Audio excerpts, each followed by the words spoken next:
Gloire à ton nom.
Sur les trois chemins, j'ai la joie le jour, la nuit, le consolateur demeure en moi.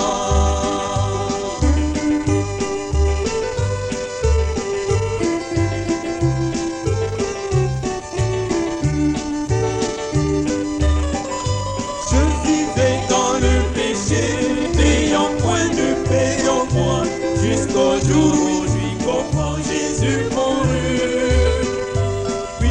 Tombé à ses prier et une douce plaine remplie, le consolateur demeure en moi. Il demeure, il demeure, il demeure, il demeure. Alléluia, il demeure en moi. Marchant sur les trois chemins, j'ai la joie le jour, la nuit, le consolateur demeure en moi.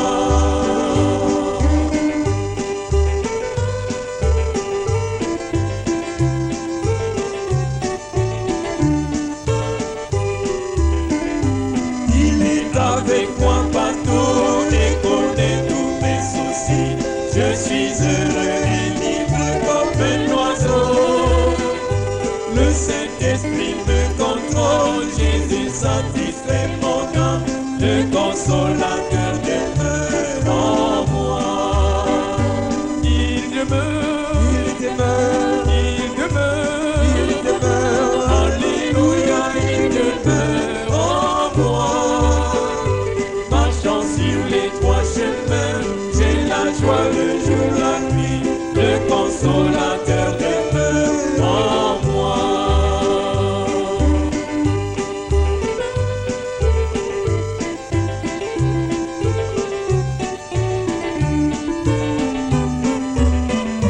Plus de désir pour le monde, ses plaisirs ont pris des ailes. Il y a longtemps je les ai abandonnés. Toute ma vie changée en jour, mes fardeaux enlevés, le consolateur demeure en moi. Il demeure, il demeure, il demeure, il demeure. Alléluia, il demeure en moi. Marchant sur les trois chemins, j'ai la joie le jour, la nuit, le consolateur demeure en moi. Il demeure, il demeure, il demeure, il demeure. Alléluia, il demeure en moi. Marchant sur les trois chemins, j'ai la joie le jour, la nuit, le consolateur demeure en moi.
Et lui mirent un petit lit afin qu'il puisse s'étendre et se reposer.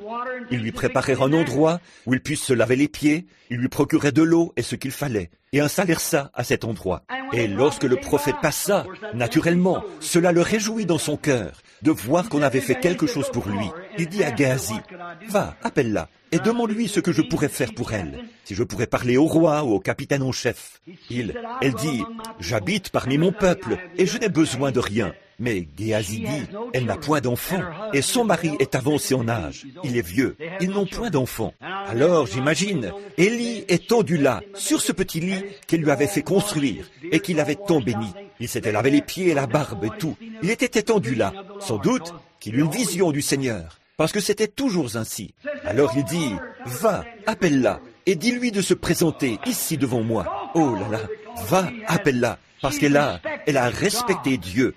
Va lui dire de venir ici.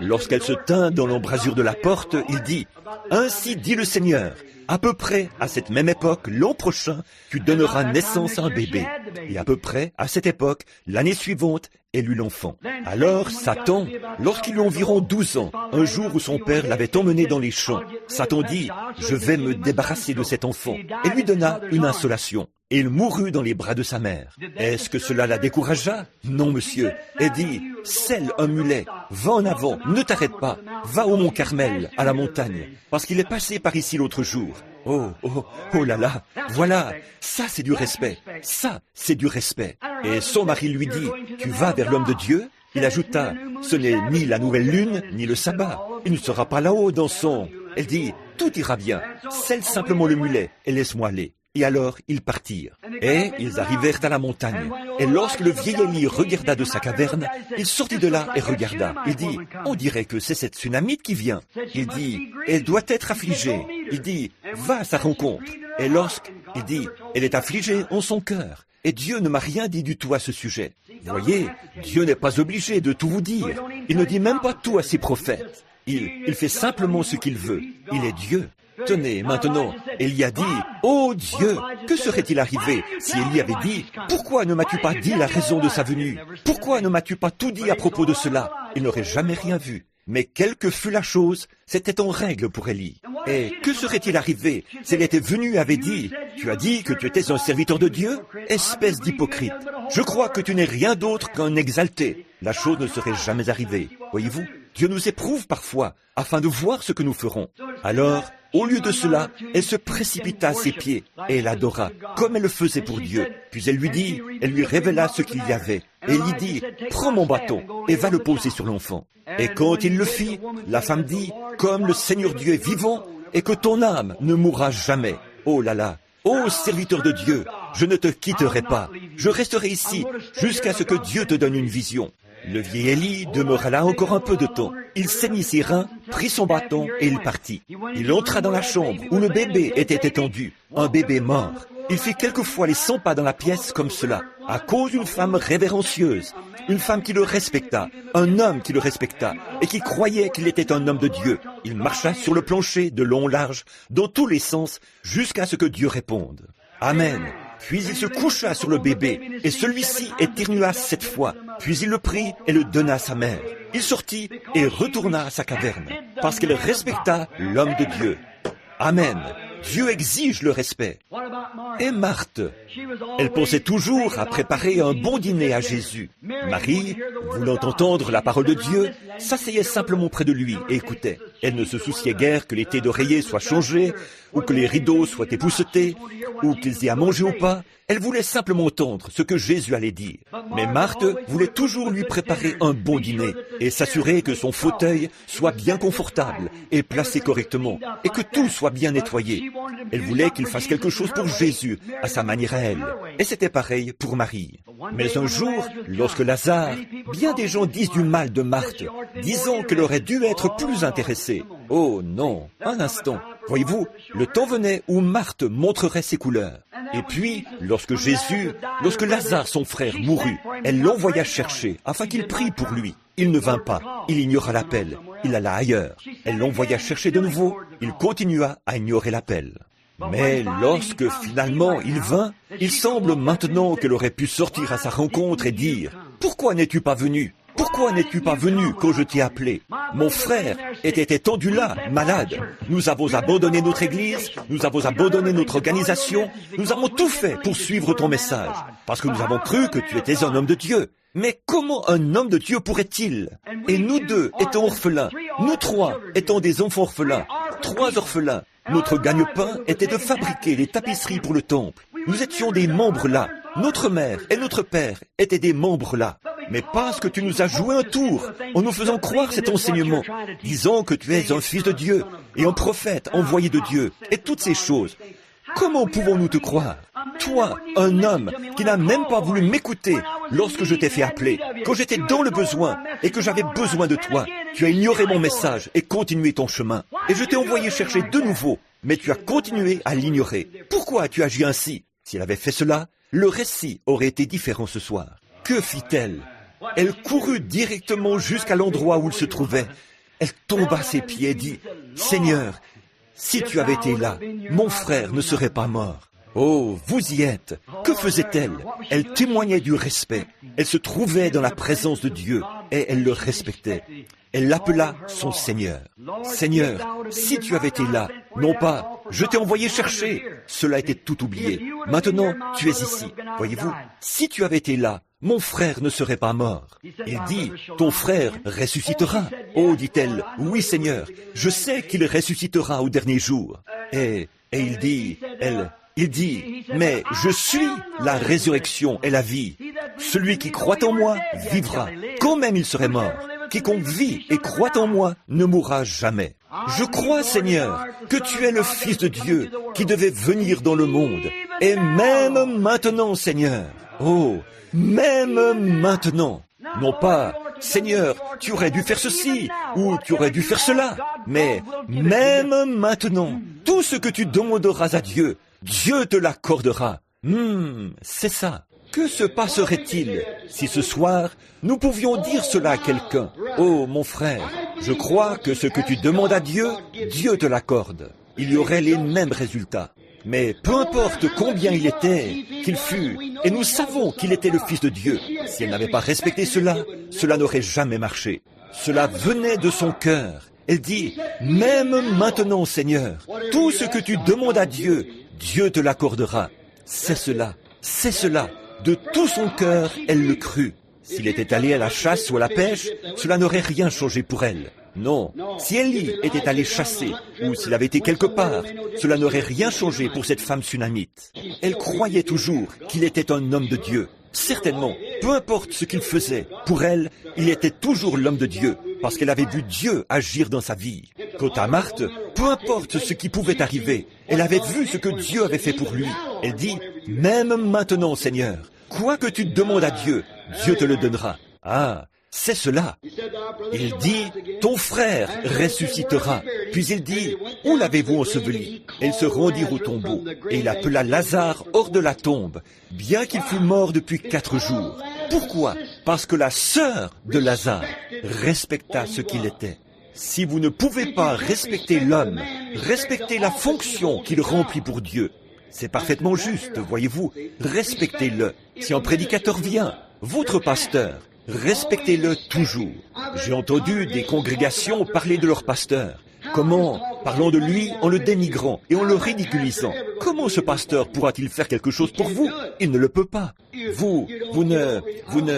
ne parle pas de cette église, mais je parle d'églises que j'ai visitées. Vous devez aimer votre pasteur. Vous devez savoir qu'il est un être humain. Mais pourtant, Dieu en a fait son pasteur. Le Saint-Esprit en a fait un surveillant. Vous devez alors le respecter de cette manière. Peu importe ce que le pasteur a fait, si vous le respectez dans votre cœur, comme serviteur de Dieu, Dieu vous respectera pour l'avoir fait. Celui qui me reçoit, reçoit celui qui m'a envoyé, a dit Jésus. Celui qui ne me reçoit pas ne peut le recevoir. Voyez, ils dirent que Dieu était leur Père. Il dit, votre Père, c'est le diable. Ainsi, voyez-vous, vous devez respecter cela et le croire qu'il l'est. Oui, Marthe le croyait. Il y a une petite chose que j'ai abordée ce matin, à propos de cette femme syrophénicienne, lorsqu'elle vint. Remarquez comme elle fut repoussée durement. Lui était un juif, elle, une femme des nations. Elle courut vers lui. Elle ne savait pas comment l'aborder, mais elle avait un besoin. Elle savait qu'il était ce Fils de Dieu. Elle le croyait.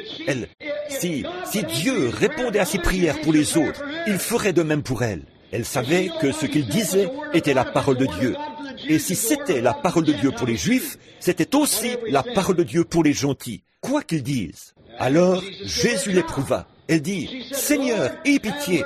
Maintenant, observez, elle dit, « Toi, fils de David !» Parce qu'elle avait entendu les Juifs l'appeler fils de David. Mais il n'était pas fils de David pour elle, voyez-vous. Elle dit, « Toi, fils de David !»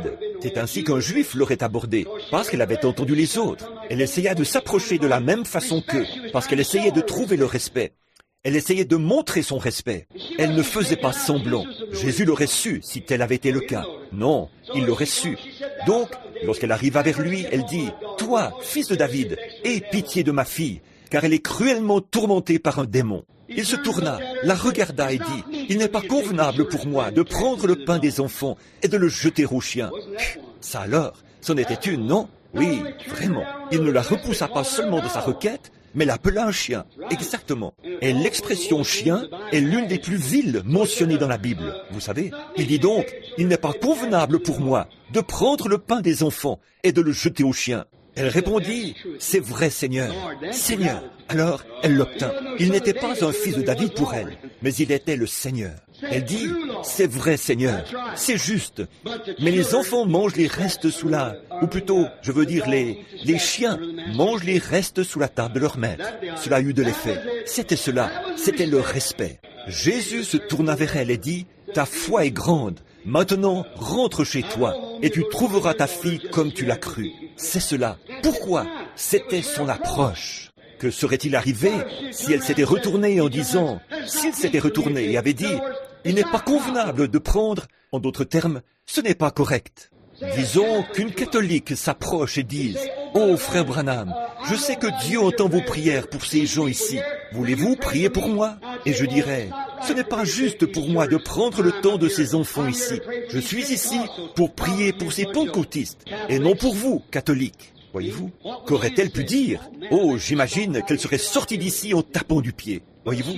Mais elle se tourna et dit, c'est vrai Seigneur, c'est vrai Seigneur. Mais nous sommes prêts. Les chiens sont prêts à manger les restes sous la table du maître. Voyez-vous?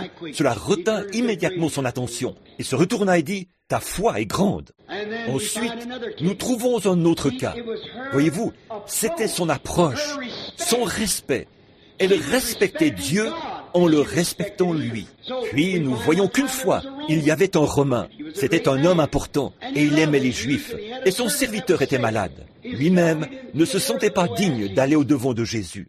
Voyez, vous devriez toujours vous sentir beaucoup plus petit que vous n'êtes. Ne soyez jamais grand à vos propres yeux. Voyez-vous? Maintenant, si vous êtes grand, laissez quelqu'un d'autre le dire. Voyez-vous?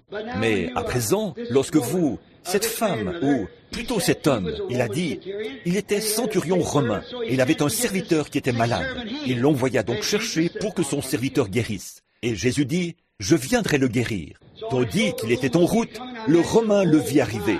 J'imagine qu'il a dit, oh là là, voici ce saint homme. Voici ce saint homme qui vient, et moi, qui ne suis qu'un gentil de rien du tout. Je suis un centurion romain, je suis un général ou un officier. En fait, je ne suis pas juif, et je n'ai pas le droit que ce saint homme vienne.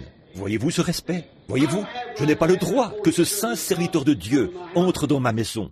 Lorsqu'il le vit arriver à la porte, il l'appela et dit, « Seigneur, je ne suis pas digne que tu viennes sous mon toit. » Il avait probablement un palais comme maison. C'était un centurion. Il dit, « Je ne suis pas digne que tu viennes sous mon toit, et je ne me suis même pas trouvé digne de venir vers toi. C'est pourquoi j'ai envoyé un de tes compatriotes bénis, les Juifs. Mais j'ai ici un serviteur qui est très malade. » Et il ajouta, « Je suis un homme soumis à des supérieurs. Je dis à ce soldat, pars, et il part. Et à cet autre, viens, et il vient. Qu'a-t-il dit là? Je sais que tu es tout puissant. Tu peux dire à cette maladie, pars, elle part. Et tu peux dire à celle-ci, viens, elle viendrait. Voyez-vous, il reconnut cela. De même qu'il avait autorité sur ses soldats, Jésus avait autorité sur toutes les maladies et infirmités. Tout ce que tu dois faire, Seigneur, c'est simplement de prononcer la parole. C'est cela. Prononce simplement la parole, et mon serviteur vivra. Jésus s'arrêta, se tourna vers ces Juifs et dit, « Je n'ai pas trouvé une foi pareille en Israël. » Il dit, « C'est réglé maintenant pour ton serviteur. » Amen. Pourquoi? Parce qu'il respecta cela. Il respecta Jésus-Christ, qui était le Dieu du ciel. Maintenant, je pense qu'il se fait tard. Je veux encore dire une chose, et c'est celle-ci. Toutes ces grandes marques de respect et tout le reste. Mais aujourd'hui, pour une raison quelconque, c'est différent. Dieu peut faire quelque chose aujourd'hui, et les gens s'en moqueront. Je crois que nous aurions été différents aujourd'hui, il y a environ 40 ans, lorsque le Saint-Esprit commença à tomber pour la première fois. Mais que firent les gens? Ils enfermèrent les prédicateurs, les traitant d'exaltés. Ils sortirent, ils ne voulurent même pas les nourrir dans les villes et tout le reste. Pour vivre, ils durent écraser du maïs sur la voie ferrée. Que firent-ils? 40 années de souffrance de plus pour l'Église. Elle dut tout traverser. 2 guerres pendant ce temps-là. Voyez-vous, cela en a tué des milliers, alors qu'elle serait probablement déjà partie à la maison.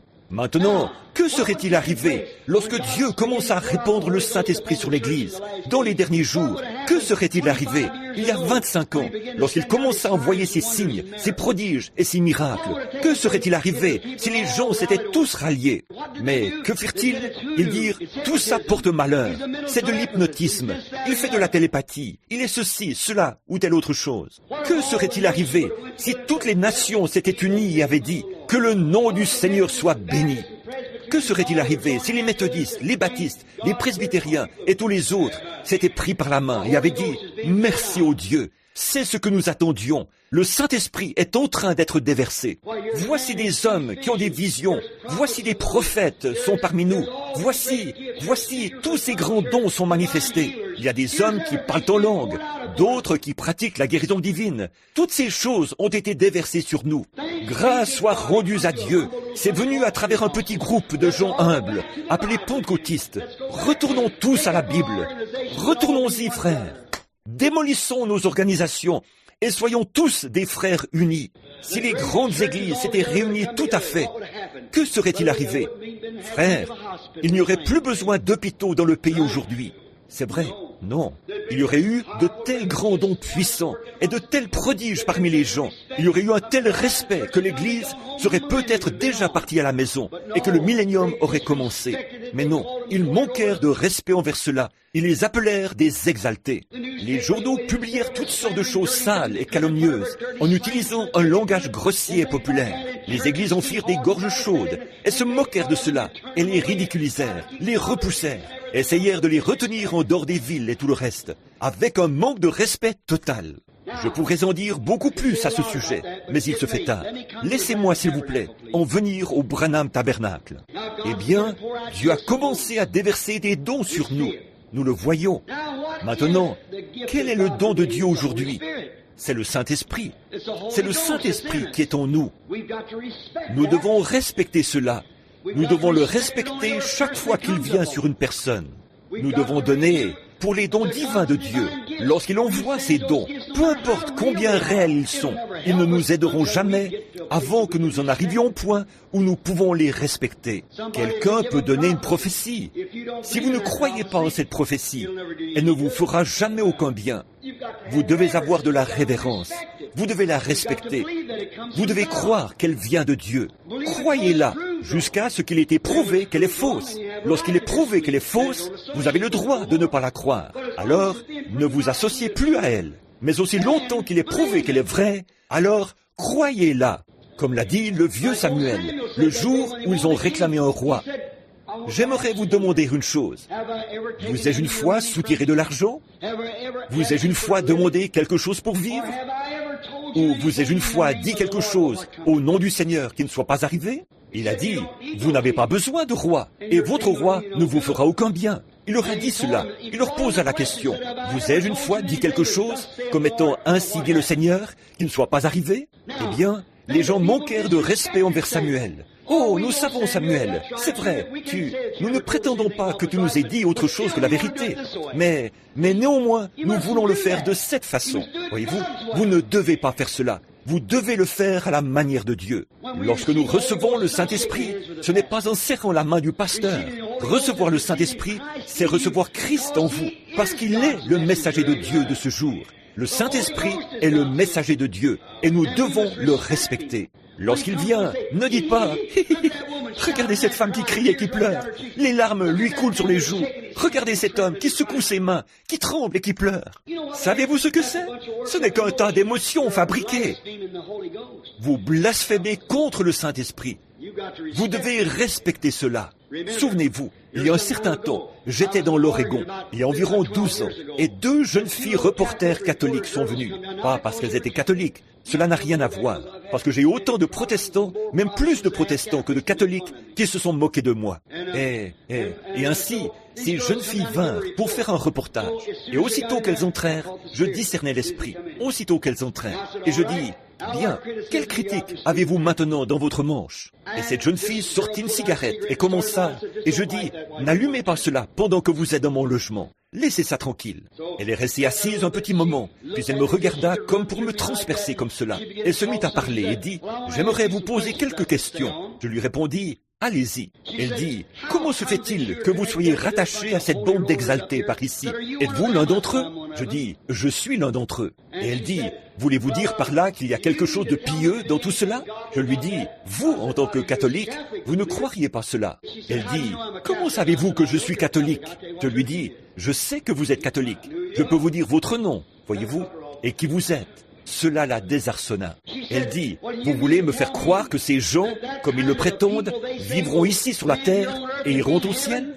Elle me dit, je n'aimerais pas être au ciel avec de tels gens. Je lui dis, vous n'avez pas à vous inquiéter beaucoup. Aussi longtemps que vous aurez de telles pensées, vous ne serez pas là-bas, de toute façon. Voyez-vous, j'ajoutais, vous n'avez donc aucun souci à vous faire à ce sujet.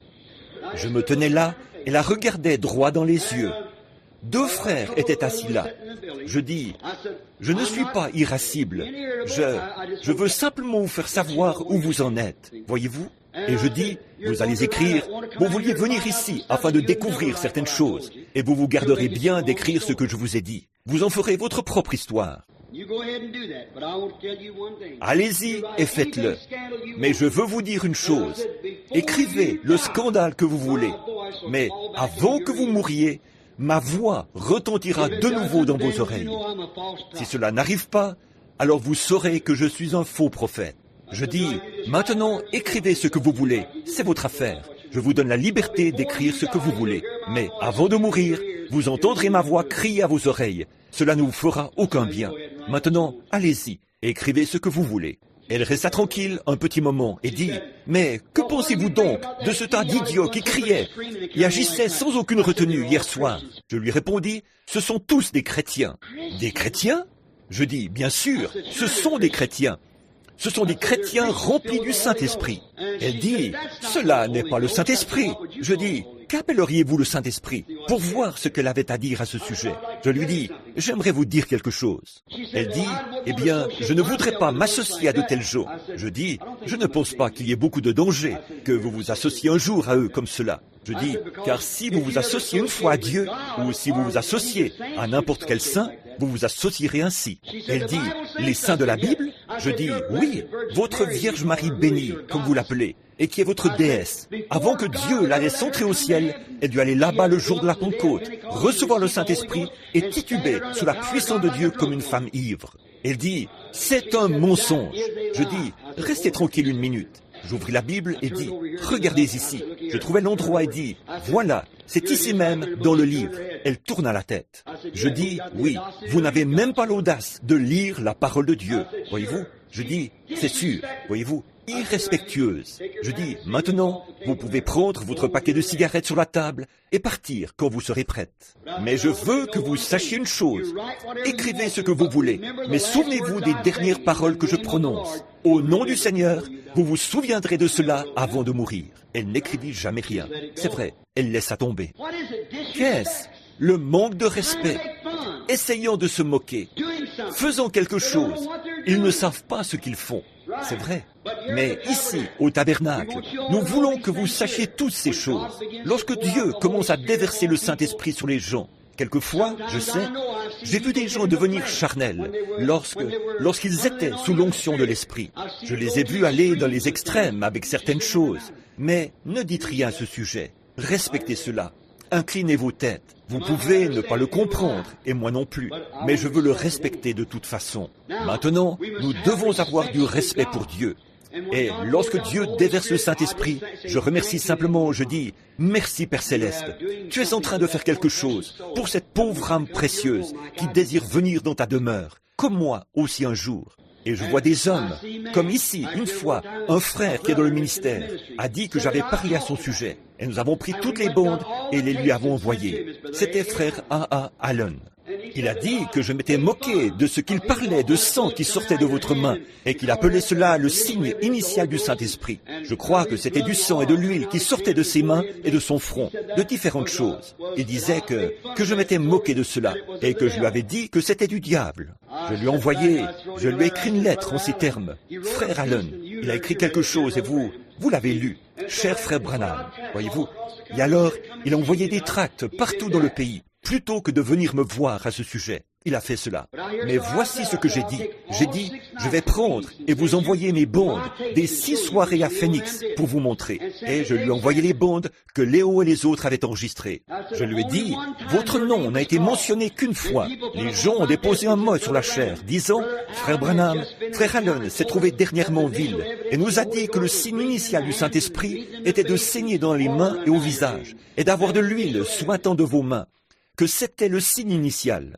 J'ai dit, je ne suis pas d'accord avec frère Allen que ce soit le signe initial du Saint-Esprit, parce qu'il n'est mentionné nulle part dans la Bible que leurs mains aient saigné et que de l'huile soit sortie de leur visage et de leurs mains pour prouver qu'ils avaient le Saint-Esprit. J'ai dit, le Saint-Esprit était la puissance de Dieu dans leur vie. Et Jésus a dit, ces signes suivront ceux qui auront cru. Voyez-vous, en mon nom, ils chasseront les démons. Et ainsi de suite. Mais, et je dis, il y a une chose que j'aimerais dire au sujet de frère Allen. C'est un grand homme de Dieu. Et si je pouvais prêcher aussi bien que frère Allen, je n'aurais jamais de service de guérison. Je prêcherais simplement l'évangile. Et voyez-vous, bien qu'il ait répandu cet article et tout le reste, disant que j'avais fait cela, s'appuyant juste sur ce que quelqu'un avait raconté, même si j'étais en désaccord avec ce frère, sur sa théorie, je ne voudrais certainement pas blasphémer contre lui. Et puis, un soir, je me trouvais dans le Minnesota, à Minneapolis, dans le Minnesota, dans cette grande cathédrale, ce temple, avec Gordon Peterson. Et cet homme qui a écrit ce livre contre A.A. Allen, disant tout ce qui pouvait être dit à son sujet, a dit, il a même eu l'audace d'écrire ce livre, Les démons qui mordent, qui parlait d'une femme dont les mains portaient les marques de morsure d'un démon, et des choses semblables. Maintenant, certainement, je ne sais pas si cela pourrait être vrai ou non, parce que le diable est en esprit, voyez-vous. Mais cette femme a prétendu qu'un grand démon velu est venu la mordre aux mains et au visage. Et il a dit, A.A. Allen a écrit ce livre. Et l'homme qui a écrit ce livre a fait paraître un gentil article à mon sujet. Et il était justement à la réunion ce soir-là. Frère Peterson et les autres vinrent me dire qu'il était assis là. Et il faisait mon éloge et rabaissait A.A. Allen. J'ai pensé, voici le moment où je peux prendre la défense de frère Allen. Je me suis donc avancé là et j'ai dit, aujourd'hui, je lisais dans le journal un article que cet homme qui est dans la ville, sachant qu'il était assis là. J'ai dit, il a parlé là-dedans de A.A. Allen et de toute la critique. J'ai ajouté, j'apprécie l'éloge que cet homme a fait de moi, disant que je ne courais pas après l'argent et des choses comme cela, et que j'avais les réunions les plus correctes de toutes, et ainsi de suite. J'apprécie les choses aimables qu'il a dites. Mais si cet homme qui a écrit cet article dans le journal a examiné ses notes si peu attentivement qu'il a déclaré que c'est A.A. Allen qui a écrit ce livre, Les démons qui mordent. A.A. Allen n'a jamais écrit ce livre. Je connais l'homme qui l'a écrit. J'ai dit, il n'a jamais écrit ce livre. Et si cet homme n'a pas contrôlé son article plus attentivement que cela, je doute que les autres choses qu'il a dites au sujet de frère Allen soient la vérité. Défendant ainsi frère Allen. Et j'ai dit, à part cela, si frère Allen était dans l'erreur, je préférerais trouver à la barre du jugement, prenant position pour frère Allen dans l'erreur lorsqu'il essaie de gagner des âmes à Christ, que de critiquer ce que l'homme essaye de faire. Amen. C'est vrai. Oui, monsieur. Quiconque invoque le nom de Jésus-Christ, je suis avec lui, qu'il soit protestant, catholique ou autre chose. Je ne serai peut-être pas d'accord avec lui concernant la théologie, mais je veux le respecter comme serviteur de Christ et comme mon frère. Voyez-vous? Et peu importe ce qu'il fait, nous devons respecter le Saint-Esprit. Exactement. Oui, monsieur. Et lorsque nous commencerons à faire cela, Dieu alors déversera ses bénédictions parmi nous. Juste un petit groupe comme le nôtre ici, où il y a peut-être 50, 60 ou peut-être 75 personnes qui sont réunies ce soir. Si nous pouvons tous nous unir et donner à Dieu tout le respect, ainsi qu'au Saint-Esprit, pour ce qu'il fait en ce jour, respecter chaque don et chaque fonction qu'il envoie au milieu de nous, Dieu continuera à déverser son esprit sur nous et nous grandirons au nombre, nous nous multiplierons. Ne le croyez-vous pas? Certainement. Nous devons avoir du respect pour Dieu. Inclinons nos têtes un instant pour la prière. Avant que nous commencions à prier, je désirerais savoir s'il y a quelqu'un ici qui aimerait dire « Frère Branham, je voudrais que vous priez pour moi, pour que j'aie un grand respect pour Dieu, afin que je puisse toujours garder la bouche fermée, pour ne pas parler contre les choses de Dieu, quelles qu'elles soient, et puisse Dieu placer dans mon cœur le désir de respecter tous les dons divins qu'il envoie dans l'Église. » Levez simplement vos mains et dites « Priez pour moi. » Que Dieu vous bénisse. Presque chaque main est levée dans l'Église, et j'ai aussi levé la mienne. Ô Dieu, aide-moi à être l'un de tes serviteurs. Aide-moi à respecter mes frères. Aide-moi à respecter mes sœurs. Et chaque esprit de Dieu qui vient dans la réunion, que ce soit le parler en langue, que ce soit l'interprétation des langues, que ce soit la prophétie ou le don de discernement, quoi que ce soit, je dis, ô Seigneur Jésus, envoie-les, envoie-les. Ô Seigneur, je suis reconnaissant vers toi. Maintenant, Père Céleste, nous savons que tu es un Dieu grand et terrible. Nous savons que ta colère est terrible. Et lorsque tu te mets en colère, c'est une chose terrible. La colère de Dieu peut détruire le monde en une seconde. Mais lorsque tu abaisses les regards sur le sang du Seigneur Jésus, alors ta colère s'apaise. Oh, cache-moi dans le rocher des âges. Seigneur Dieu, garde mon âme couverte par le sang du Seigneur Jésus. Pas seulement la mienne, Seigneur, mais aussi celle de ceux qui sont ici ce soir. Nous t'aimons, Seigneur, et chaque don que tu nous as donné, bien qu'on nous appelle de toutes sortes de noms, Seigneur, nous ne voulons pas que cela ait quoi que ce soit à voir avec ceci. Nous te respecterons toujours. Toi qui es grand, le grand Saint-Esprit, nous t'aimons, Père. Nous te remercions pour le don de guérison parmi nous. Nous te remercions pour le don de prophétie parmi nous. Nous te remercions pour le don des langues et le don d'interprétation. Ô Dieu, nous te prions de continuer à envoyer des dons parmi nous, les dons du grand Saint-Esprit. Par-dessus tout, Seigneur, la plus grande reconnaissance que nous ayons dans notre cœur, c'est pour le don entièrement suffisant de Jésus-Christ. Nous te remercions pour sa grâce et sa miséricorde, lui qui rend possible pour nous toutes ces choses secondaires, par sa souffrance pour autrui et son sang répandu au calvaire. Il sanctifie les gens du peuple qui l'écoutent avec plaisir. Seigneur, nous te sommes si reconnaissants d'être venus vers des gens ordinaires. Dans la Bible, dans le livre de Luc, nous lisons que la grande foule l'écoutait avec plaisir. Aujourd'hui, ils disent « Oh, ce ne sont que des gens ordinaires. » Mais Seigneur, c'est le genre de personnes qui t'écoutèrent lorsque tu étais ici dans la chair. Les gens ordinaires t'écoutaient avec plaisir. Les hautains, les riches et beaucoup d'autres ne voulaient pas t'écouter. Les rois, les potentats, les prêtres de ce temps-là ne voulaient pas t'écouter. Mais les gens ordinaires te reçurent avec plaisir. Et Père, ce soir, nous sommes des gens ordinaires et nous te recevons avec plaisir. Nous sommes heureux, comme ils l'étaient, lorsqu'ils revenaient en se réjouissant, pensant que c'était une chose merveilleuse, et heureux de pouvoir porter l'opprobre de son nom, lorsqu'on leur faisait des reproches et qu'on les appelait de toutes sortes de noms. Ils étaient si heureux, parce que c'était un privilège pour eux que de souffrir pour le nom de Jésus-Christ. Père divin, nous nous joignons aux disciples de ce temps-là et disons, nous sommes heureux. Je me tiens ce soir comme le Saint Paul de jadis, lorsqu'il se tenait devant Agrippa, disant, selon la voie qu'ils appellent hérésie, folie, c'est ainsi que j'adore le Dieu de nos pères. Et lorsque Agrippa dit, Paul, ton grand savoir t'a rendu fou, il répondit, je ne suis pas fou, Agrippa. Finalement, Agrippa en arriva au point où il s'écria, tu vas bientôt me persuader de devenir un chrétien. Il dit, j'aimerais que tu deviennes comme moi, à l'exception de ses chaînes et de ses liens. Oh Dieu, quel amour Paul avait. Il a dit qu'il deviendrait un objet de malédiction pour que son peuple soit sauvé. Ô divin Père, donne-nous de l'amour les uns pour les autres, comme celui-là. Donne-nous cet amour immortel, cette décence, ce respect les uns pour les autres, d'être assez chrétiens pour regarder par-dessus les fautes des autres. Regarder par-dessus, parce que l'homme a été béni par Dieu, et il se peut qu'il fasse une faute. Ô Père, ne nous laisse pas regarder cette faute, sachant que c'est un précieux frère, que Satan a peut-être pris au piège dans quelque chose. Mais s'il l'a fait, nous te prions, Seigneur, de l'aider à en sortir, lui ou elle. Puissions-nous avoir de l'amour dans notre cœur pour aller à la recherche des brebis perdues et les ramener dans la bergerie. Accorde-le, Seigneur. Pardonne-nous nos offenses, comme nous pardonnons à ceux qui nous ont offensés. Accorde-le, Seigneur. Ne nous induis pas en tentation, mais délivre-nous du mal. Car c'est à toi qu'appartiennent le règne, la puissance et la gloire, au siècle des siècles. Amen. Yea, I say unto thee this night, my people, that I have called thine attention upon this special occasion to understand the things which I say unto thee this night concerning my ministry. Yea, I say this night, thou hast well done that thou hast heard my voice, and heeded my servant as he has spoke unto thee. For this night again I have vindicated the office of his ministry.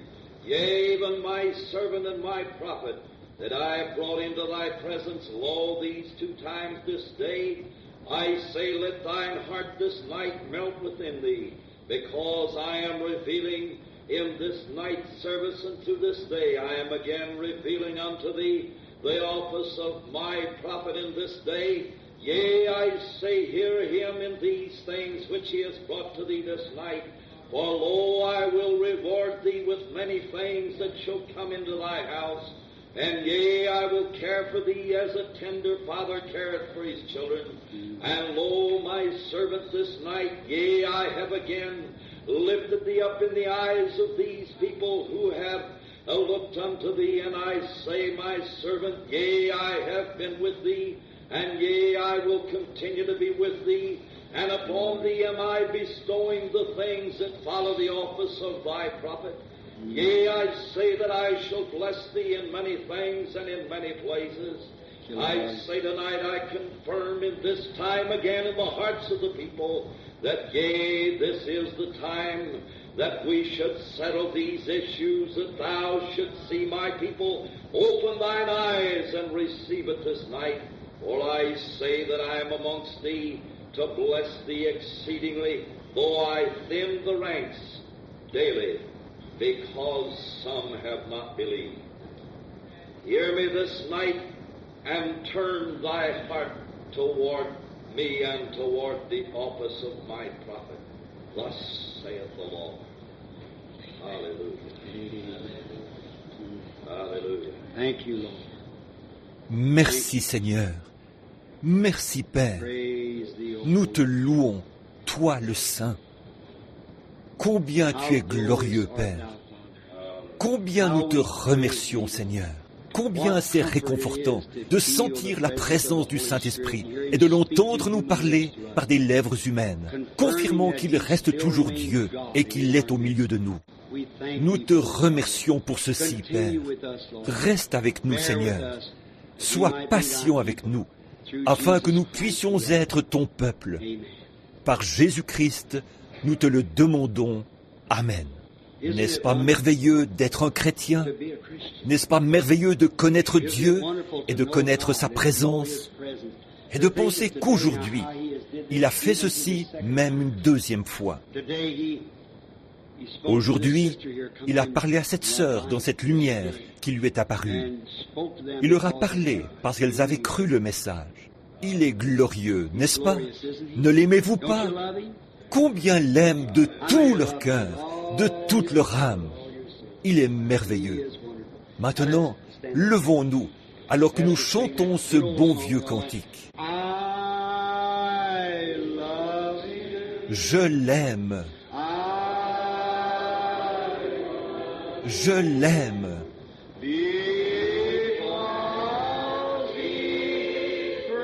Parce que lui m'a aimé le premier.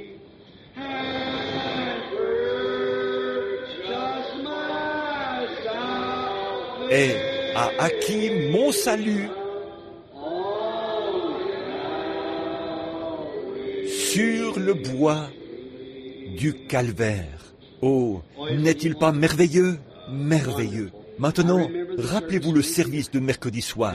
Puis, Dieu voulant, je serai de nouveau ici dimanche prochain, si le Seigneur le veut. Priez pour nous durant cette semaine. Alors que nous inclinons nos têtes pour la prière, je vais demander à Frère Neville, notre pasteur, s'il veut bien venir ici pour vous adresser encore quelques mots.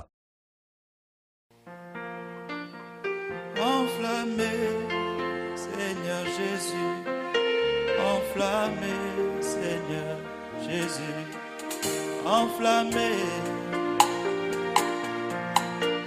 enflammé, c'est vrai, enflammé, Seigneur Jésus, enflammé, Seigneur Jésus, enflammé, enflammé ma vie.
enflammez l'église, enflammez.